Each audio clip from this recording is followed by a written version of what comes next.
Hello and welcome to Sports Tonight. I'm Cecilia Mogbe, right here in our Lagos studios. Yes, the Super Eagles of Nigeria are in the final of the African playoffs for the for the 2026 FIFA World Cup. It's hard to actually say it, African playoff.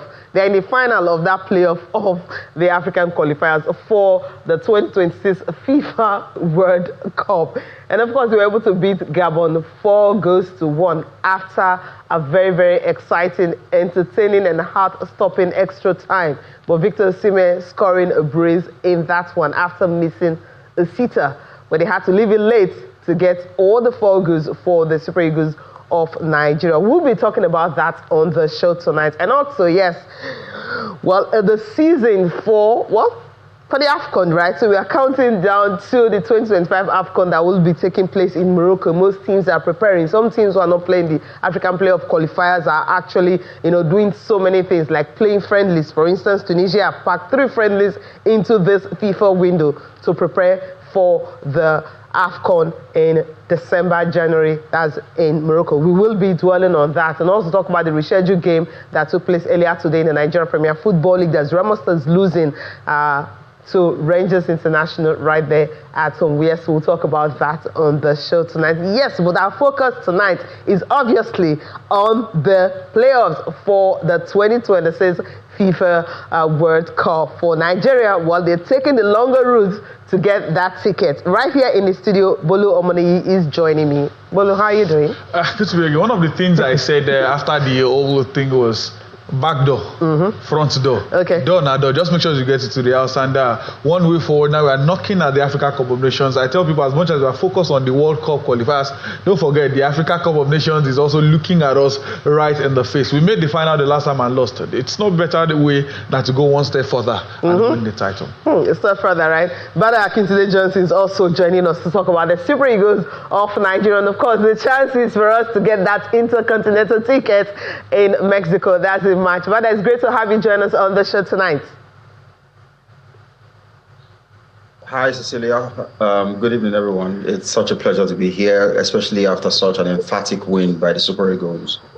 The World Cup dream is alive. We prayed, we hoped that the team would perform, and they seem to like to go about things the hard way.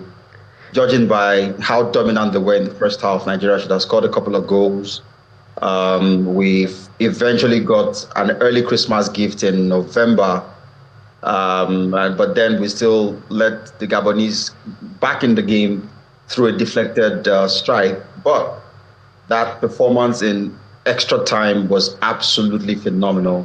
And Victor Osimhen more than made up for some uncharacteristic bad misses prior by scoring a wonderful brace. The second one was a pitch, the way he brought down the ball, the way he controlled it on his thigh and then walked out the space in very tight areas.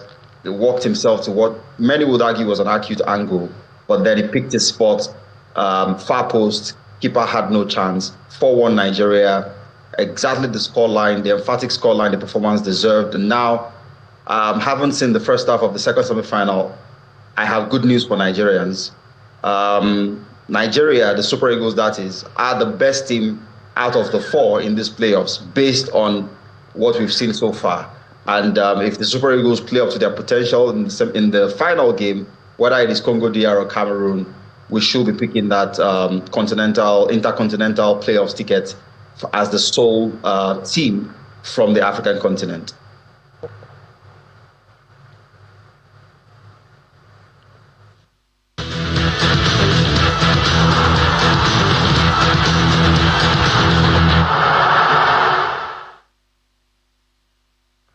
All right, let's get into the real business, talking about the Super Eagles of Nigeria. We'll be giving you updates of the game between Cameroon and DR Congo. That is taking place at the moment. To bring you updates of that, because the winner of that game is the one that Nigeria will be facing in the final on Sunday. That sole ticket is actually needed for the Super Eagles to go into the intercontinental playoffs in Mexico in March next year. preparations for the World Cup. Let me just give you a confirmation of that result. You have to see the confirmation from that result. It ended 4-1, of course, in favor of Nigeria right there in Rabat in Morocco. Let me come to you here before Austin will join us. Now, that game, when you were watching, do you have palpitation? Because you know a lot of people were screaming and shouting in the newsroom. It was something else. The first half, yes, was actually cool, we took charge. But second half, we allowed them to come into the game, especially when we made a substitution of picking out Akko Adams. I was like, what's he trying to do? Take out Iwobi, but then he didn't do that. But the game from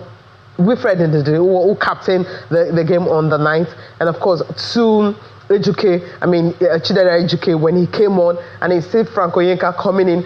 These guys actually gave a little bit of bite in that extra time when we thought some of the players were a bit tired. One of the things we said over time is sometimes fringe players do things some of the superstars don't. So the hunger. I remember Akko's debut match, he came on, he got a goal in that one. This time around again, he got another goal. Ejuke never scored for the team, but he got a chance to play, and boom, he got the goal, which I thought was probably one of the most, if not the most important goal for us. That's what settled the nerve. Okay, 2-1 lead, then let's push on. The first time it was almost all about Nigeria. Then the second half, like, what's going on?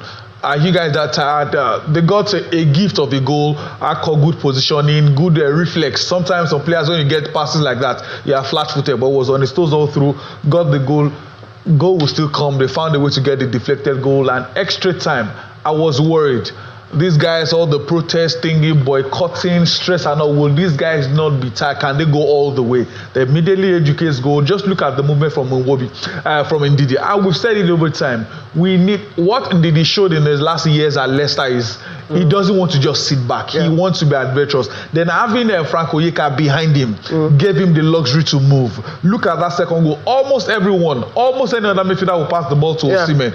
But he thought, Ejuke is in a better position. He's right-footed. He's on the right. Give the ball to him there. They won't touch the ball into the back of the net. That way, Gabon needed one thing. Go all out. Try to get another equalizer, and he left them vulnerable at the defense, and Nigeria took chance of those advantages. Osimhen, like Bada said, he missed a lot, especially the last kick of the game. But he made up for us, got the third and got the fourth goal to calm the nerves of everyone that, this is the Super Eagles. Yeah, the Super Eagles. But when Osimhen missed that chance in the 90th minute, or rather, it was the 12th minute into that injury time that the referee gave. Most people actually gave him, like, what is going on? And I went on Twitter and I saw tweets coming from Nigerians. I'm like, they're going to come for this guy. But that extra 30 minutes that they played, they just covered themselves in glory. What was going through your mind when Victor Osimhen missed that chance? You see, we've seen this game over the years. It has a way of punishing people who are frivolous, and we were frivolous with chances. When Osimhen was uncharacteristically missing those chances, I should say, what was going through my mind was, I hope this is not just an unfortunate day for Nigerian football, where we're the dominant side, we create the better chances, but somehow we contrive to throw it away. It was beginning to look like that. Thankfully, there was an additional 30 minutes to play in extra time. Had the game gone into the lottery of penalties, I'm sure a lot of Nigerians would have probably, ended up in hospital for high blood pressure treatment this night, because it would have been nerve-wracking. But the team settled themselves down after the regulation time, came back, regained the composure and the control they had in the first half of the game in extra time. And of course, the substitutes, the fresh legs, Ejuke, Frank the Tank in the middle as well. They brought, and of course, Moses Simon. Even though Moses Simon's decision making on the day was not the best we've seen, but the fresh legs played a part. The wingers were dropping deep to ensure that the Gabonese didn't create overloads in wide areas. And it would be a crime to talk about this game without a special mention of or for Benjamin Fredericks yet again. That boy is the biggest find in Nigerian football in the last 5 years, maybe even 10 years. How does a guy with such a slight frame play with such authority in one of the most difficult positions to play on the football pitch? Right center back.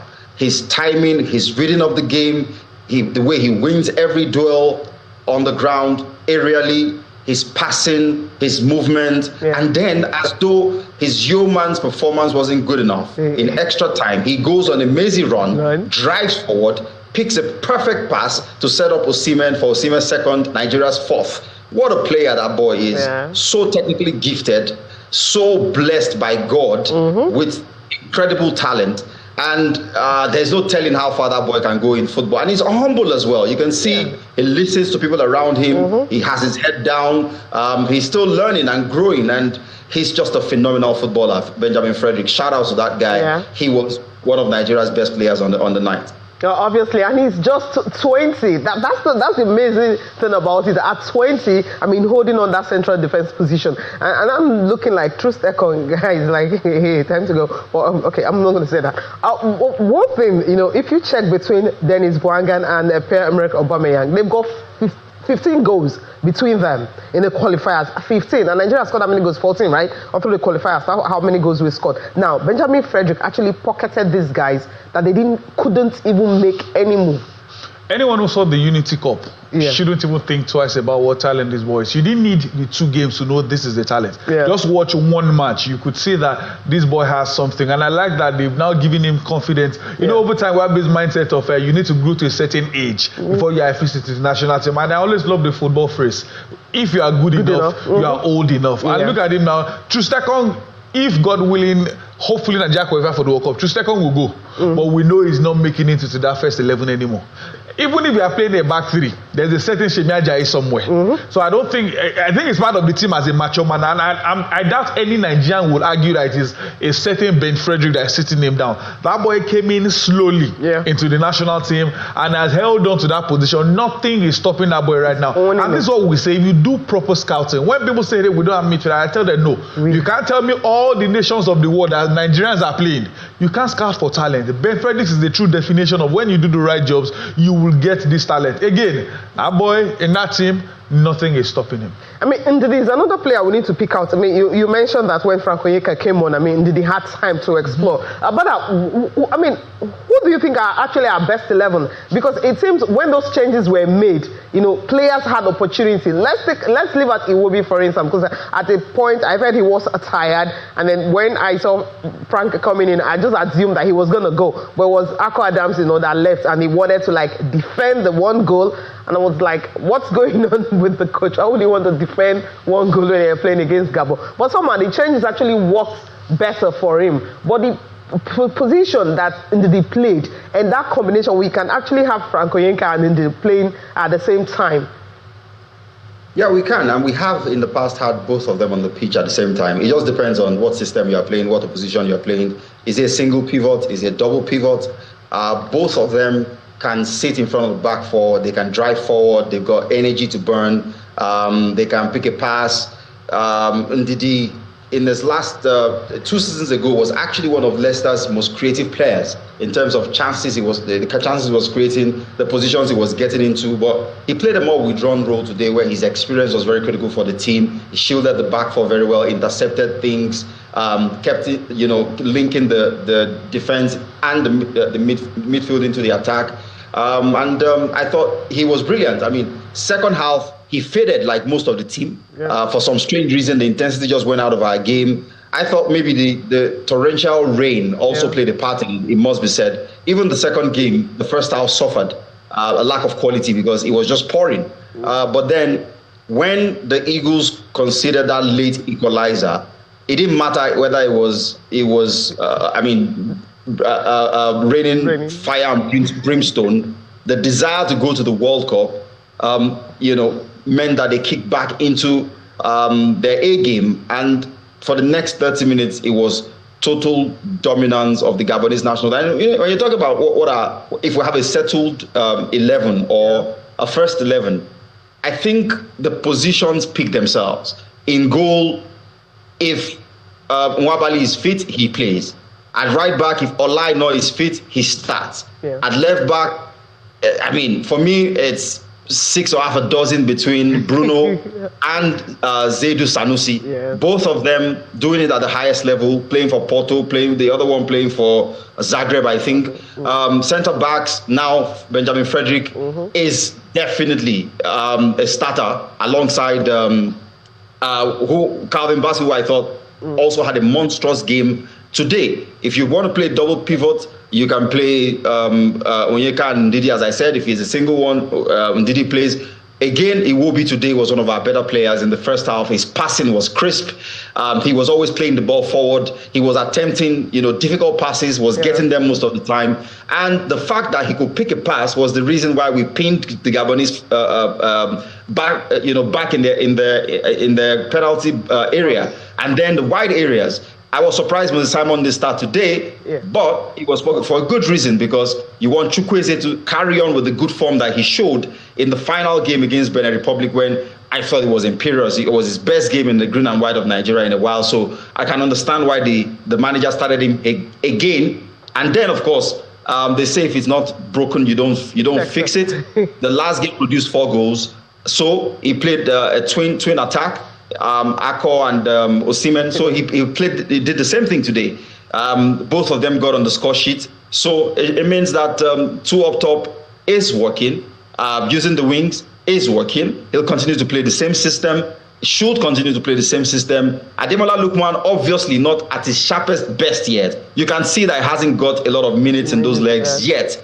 Some of his turns, dropping into the half spaces, picking the ball up in between the lines and trying to get the wingers going, get the ball up to Victor Osimhen. A lot of it didn't come off today, but the more match sharpness it gets, the better it becomes for us. And I think he'll benefit from the number of minutes that he got today in the next game, in the final against Congo DR or against Cameroon. Overall, I thought it was a fantastic outing for the Super Eagles, and they were full value for the win, and they fully deserved a place in the final for the playoffs.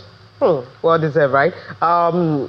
Is there anything you want to pick out from? I mean, any mistake at all? Let's leave the Osimhen misses out of it. But is there any loopholes you think we can actually plug going into the final one on Sunday against either Cameroon and Congo? Well, I'm trying to move away from what looks more like an agenda against him, but the truth is I hope Wabali will not cost us someday. Okay. His shenanigans started from I think match day 9, and since then the South Africa game has been one crazy attitude act or the other. But again, it's good when wins come. If it doesn't happen in victory, is when people really get at you. I think he needs to get his head straight, get your head in the game. He's not a terrible goalkeeper like many are painting it out to be. We saw what he did for us at the AFCON when we needed the goalkeeper and everything, but he needs to get his head into the game. VAR is being used in this tournament, this playoff. Any slight thing you do, you are gone. When we qualify for the entire Confederation playoff, any slight thing could get you into trouble. But aside that, I've said it over time, Super Eagles have the best squad on the continent. Team. We can be, if not the best, one of the best teams. The problem I have is as a team, but in terms of individual quality, especially our forward line, we have the best. We just need to come together. When they are playing on their A game, it's hard to criticize. The only thing I'd probably say we miss a bit is a line on the right. With what we've done in the last 2 games, talk about this Gabon match and Benin Republic, just put the icing on the cake with a line on that right, and literally everything will be seen. On the left, it's very difficult for me to choose between Bruno and Zaidu Sanusi. We thought Bruno has held on to that place. Until Zaidu came back against that. Okay, it's good to have such a headache as a manager, but overall, when they are performing well, it's always hard to criticize ABI. Even the much maligned Moses Simon and Chukwueze, not that they were great, but they are not as bad as people used to talk about. We don't want these guys. You see Nigeria, so okay, it wasn't that great, but he had a good game. This is the Super Eagles we want to talk about. Super Eagles we want to talk about. Let me give you updates of the game between Cameroon and DR Congo. He's still goalless. First half ended goalless. We're into the second half. It's 58 minutes now in the game, and in total it's still goalless between Cameroon and DR Congo. I hope it's not going to go into extra time and then we have to go into penalties. That will be crazy. Well, it will be a good headache for either of them because they will also be tired the way Super Eagles had to play another extra 30 minutes when they could have just finished the game in 90 minutes, but that didn't happen. But we need to go on a break. When we come back, of course, Austin Okonakpan, he has finished celebrating. He'll be ready to join us. Austin Okon Akman, how are you? Sport greetings to you, Cecilia, the guys in the studio, Johnson, Akintunde Bada, and of course, Nigerians all over the world, fans of the Super Eagles. It's such a delight to be back on the show again, and what a story. Bolu and Bada, these days, it's like Super Eagles, if they meet their opponents, it's 4-4-4. It's 4 now. Just take your phone and use it to remember us. But what a performance, nothing to add. The guys have done justice with the analysis. I was just looking at that game. I won't lie. I was worried. You guys cannot tell me we're not worried, particularly when Gabon got the equalizer. Like, where is this game going? Because if it gets to penalty, it can be any game. But how can you put on beast mode in extra time?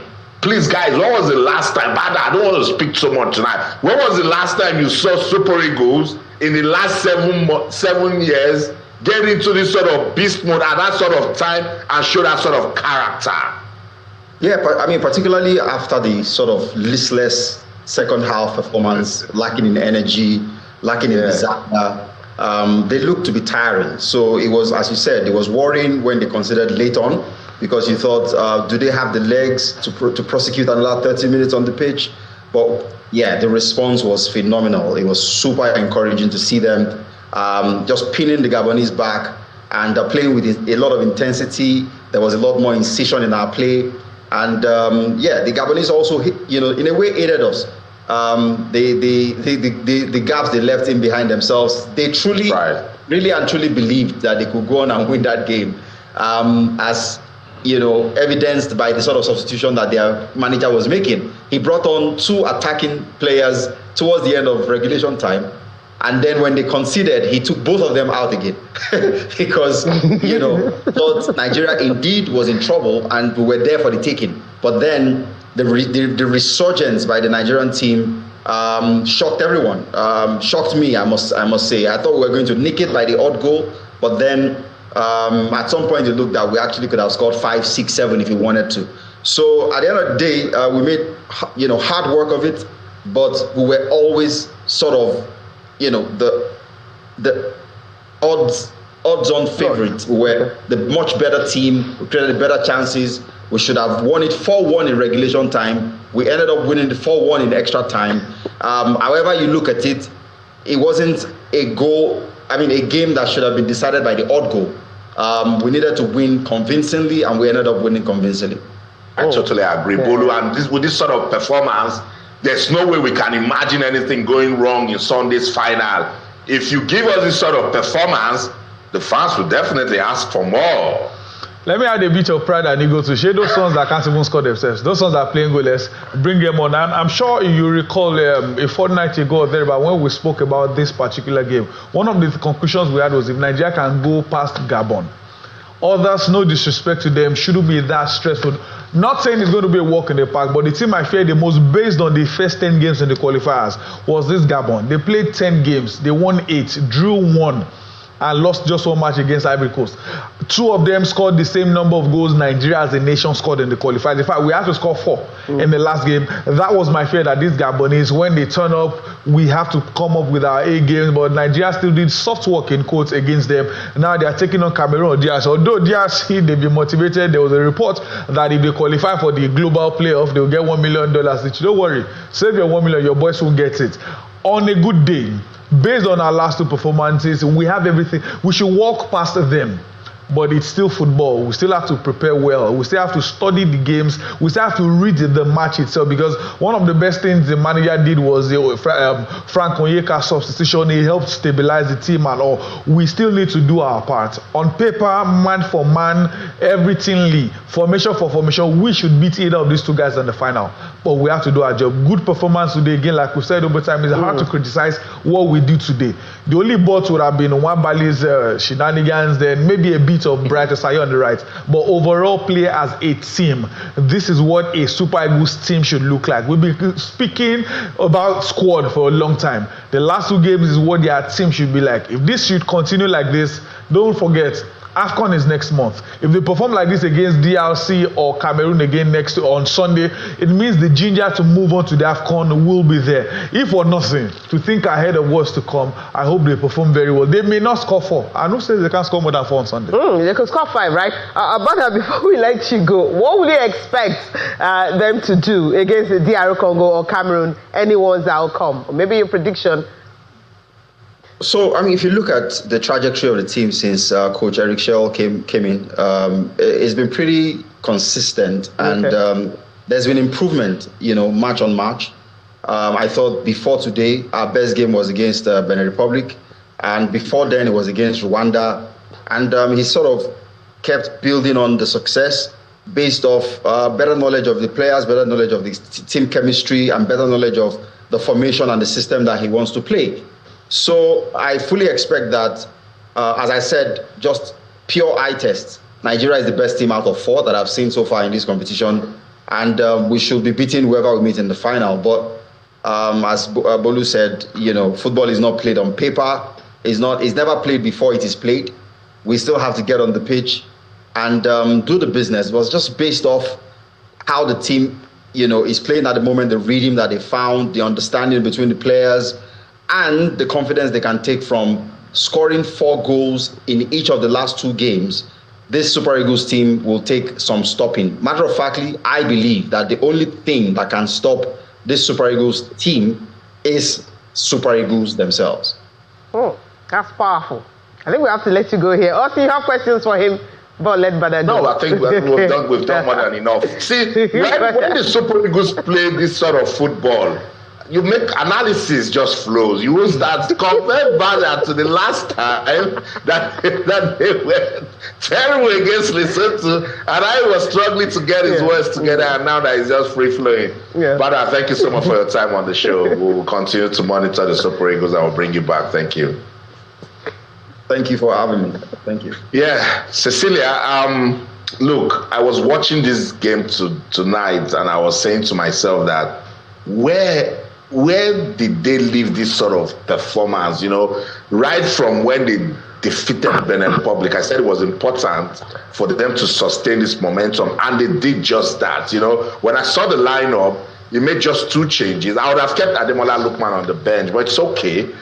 He still did his bit, and when Moses Simon came, he consolidated. This is the sort of performance that we're talking about. Bolu, if they had been like this from the start of the qualifiers, let me go back home. We would have qualified.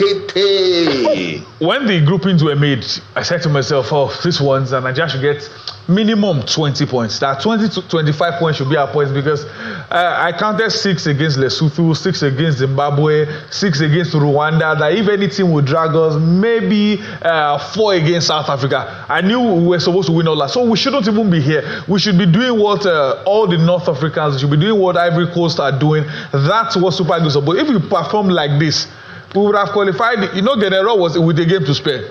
This would have been with matches to spare. We would have maybe tried MPFL players for the remainder of the fixtures. But now we found ourselves in this situation. They left the best for the last. They really shocked me against Benin Republic, because we needed 4. If they had won 3-0 against Benin, it would have been very impressive, but not enough to take them through to the playoff. But they found a way to get the 4th goal. Then you ask yourself, where has this performance been? So when some of us criticize a lot, it's not because we are pessimists. It's because we know what these guys can do. We see them week in, week out at their clubs. And now that they are playing well, I've said it here before, that those that say I know send Nigeria is a lie. It's because they are not winning. When I was coming from work earlier, and I was seeing crowds at every junction. So my wife was like, I said that Super Eagles. The Super Eagles, they do not like. We all love our nation. When they do well, we will hail them. I hope this doing well continues like this. Who says Nigeria should not be at the World Cup? US, Canada, Mexico, we go together. We are going there, right? We're obviously going there. And maybe the strike on Tuesday actually helped, because they know they've strike and then they need to perform.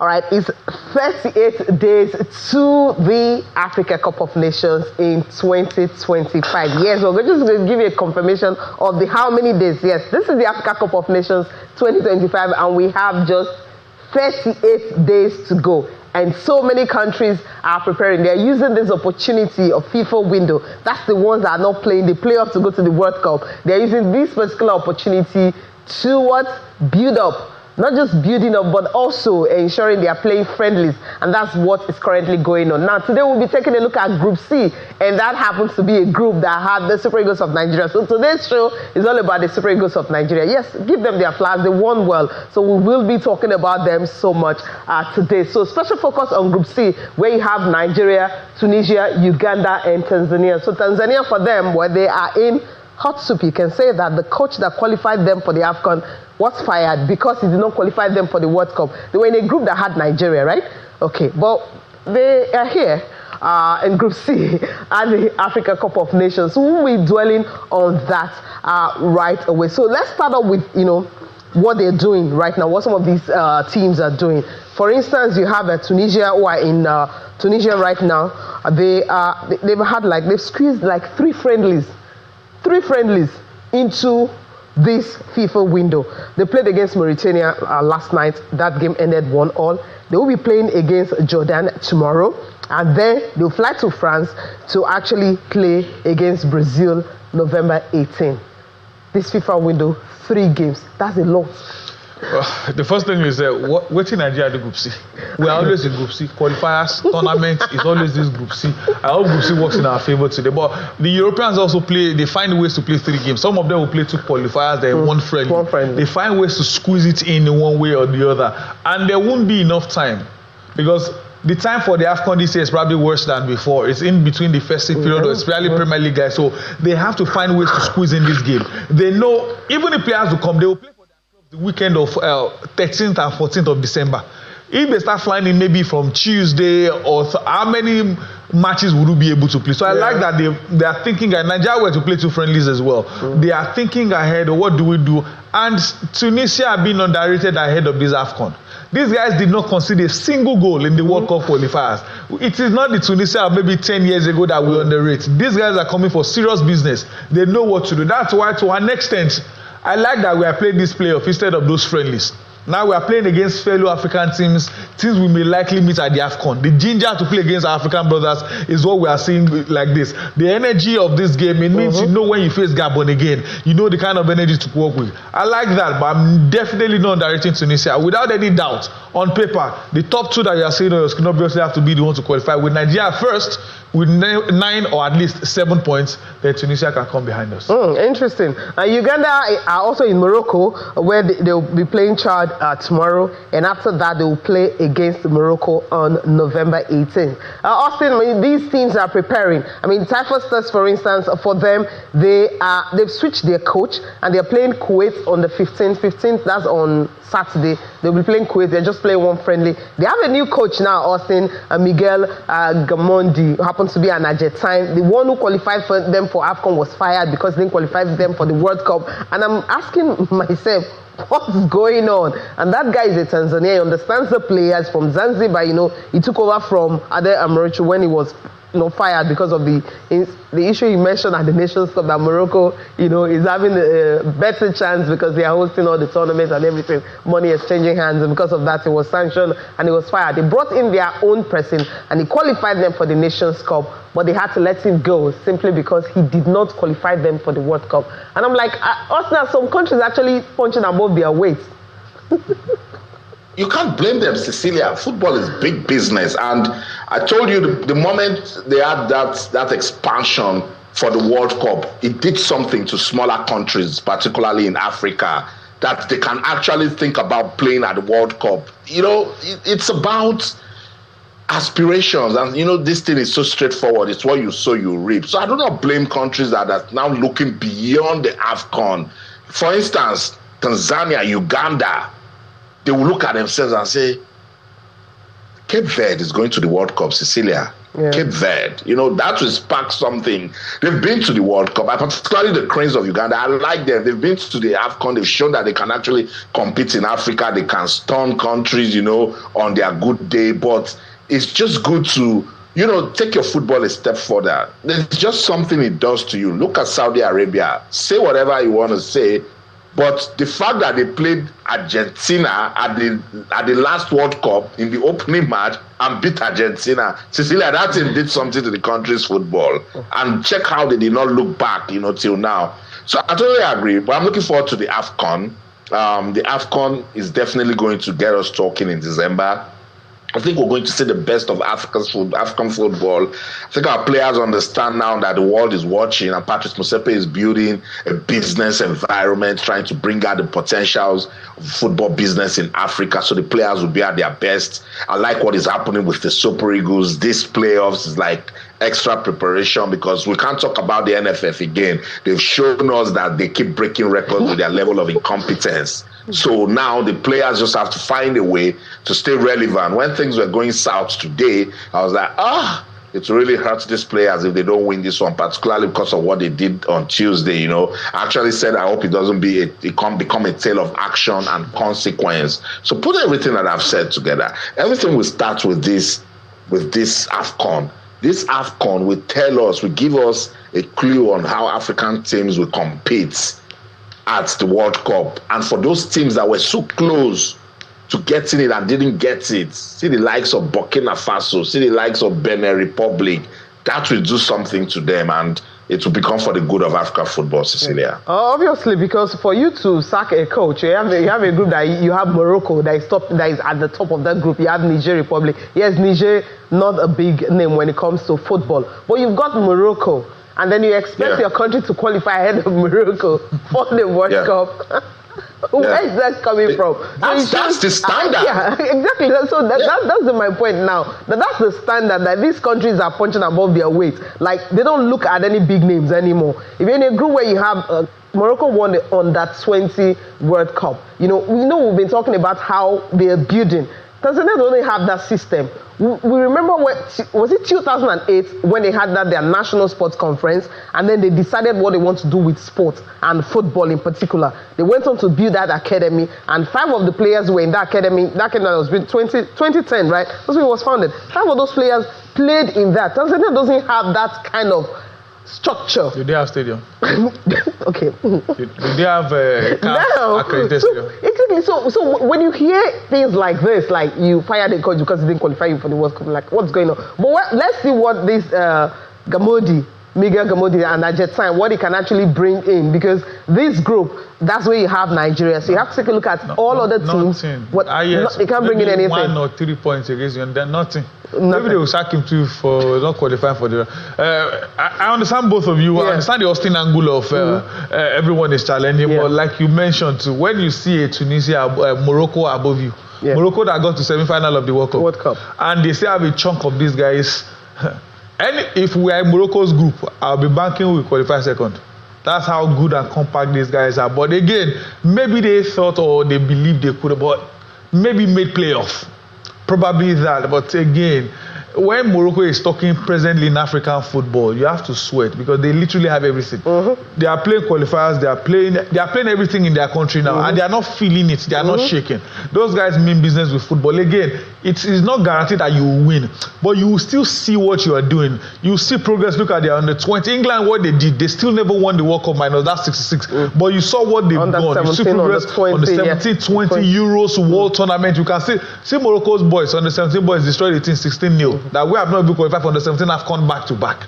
So these things, it has to be intentional. Talent is good. Talent, you just take it to a level. If you have to be intentional, you have to. If Tanzania were to do what Morocco are doing, if they want to go beyond the World Cup ahead of Morocco, everyone has to be intentional. But another question is, do we even have the money? Are we intentional about spending money for those things? It's not magic. You have to work towards it. I love this spending money. Before we go to these the fixtures for the game, I'll quickly just throw this one out. I mean, I woke up this morning and there's this press release from the National Sports Commission concerning how they're mobilizing people in Rabat, in Morocco, and also supporters club to support the Super Eagles. And that mobilization, obviously, money will exchange hands, right? The question I want to ask is, why don't we just do the right thing with the money? Because right now, it's as if National Sports Commission concern is on elite games, hosting tournaments. But we are not building stadiums, we're not building structure. Sometimes we just want to see something feasible. Because it's been 1 year now. I thought by now we should be saying, okay,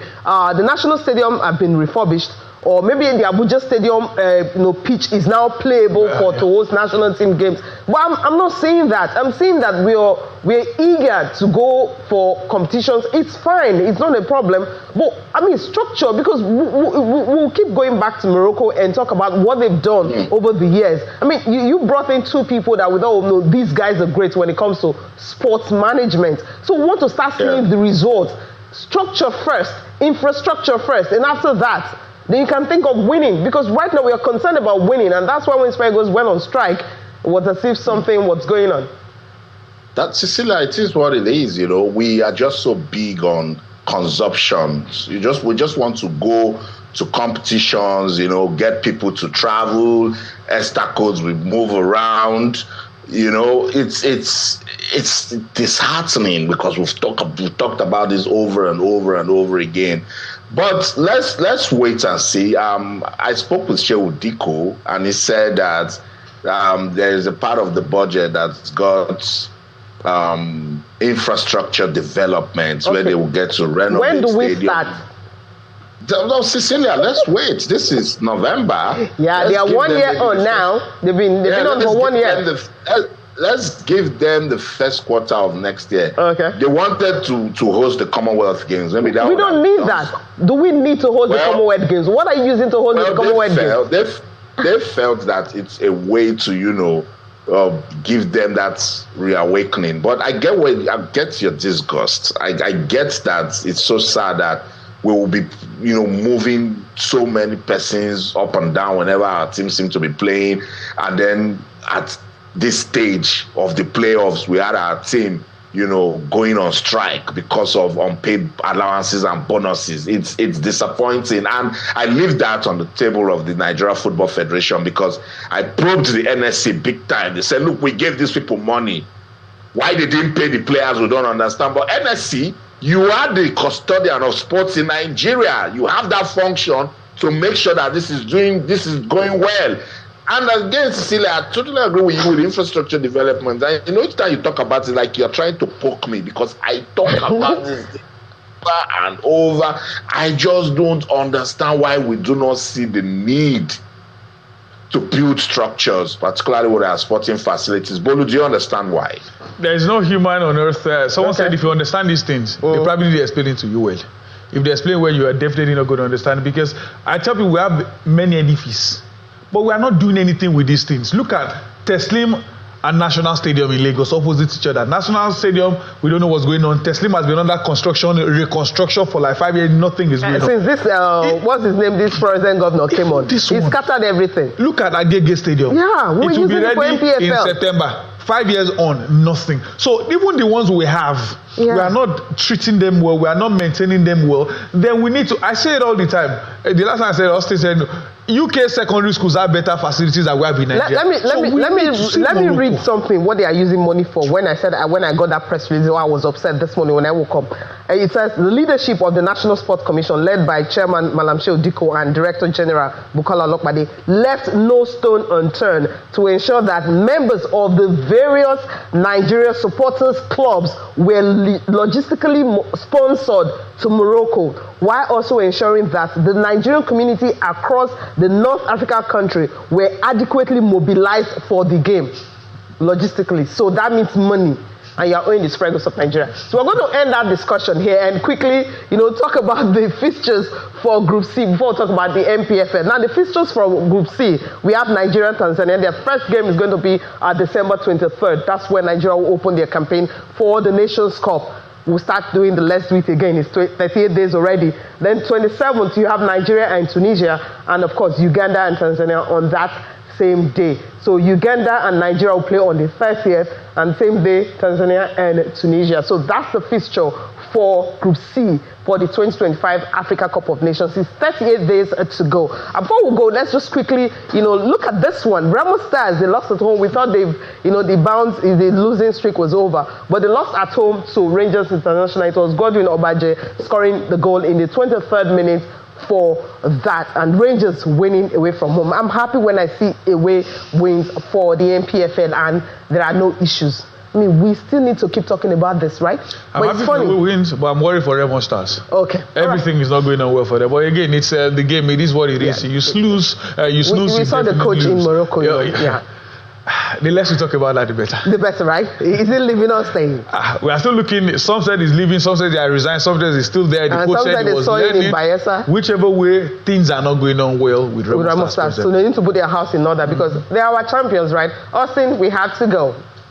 We have to go. 85th minute played in that game between Cameroon and Congo DR, and it's still goalless. Cecilia, I'm saying they should hurry up.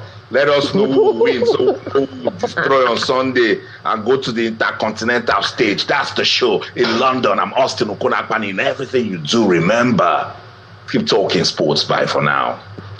Bolo, thank you so much for coming on the show tonight. It's always a pleasure coming around. Thank you so much for watching. I'm Cecilia Mogbe. Have a good night, friends.